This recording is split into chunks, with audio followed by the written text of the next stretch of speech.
పనులేం దొరకట్లేదు. మా ఆయన గారు సోడా బండికి వెళ్తున్నారు, కూలికి వెళ్తున్నారు.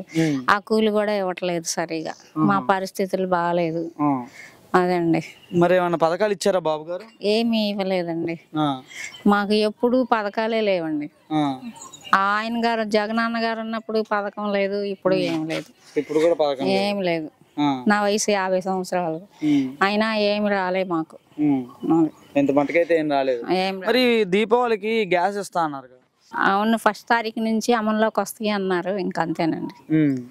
ఇంత మటుకైతే అమల్లోకి ఏమీ రాలేదు. ఇవాళ రామన్నారంట మా ఆయన గారు కనుక్కుంటే. అదండి. ఓకే, మరి ఇప్పుడు సూపర్ 6 పథకాలు చెప్పారు. ఆడవాళ్ళకి ఫ్రీ బస్ కానీ, ఇంటికి 1500 కానీ, మహిళలకి.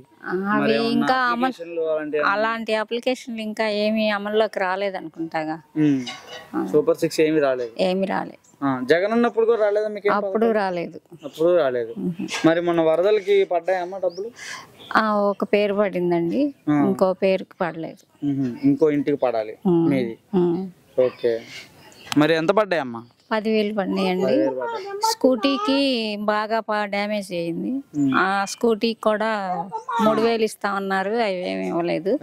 ఇంటి వరకు ఇచ్చారు. ఈ గోడ, బాత్రూమ్, ఆ గోడ, అటువైపు మేము ఉండే పాక మొత్తం కొట్టుకుపోయింది. సామాను మొత్తం కొట్టుకుపోయినాయి. ఏం లేవు. ఆ పక్కన రేకుల షెడ్ దించుకున్నాం. అటు పక్కన ఇంక మొత్తం రేకులతో సహా మొత్తం కొట్టుకుపోయినాయి.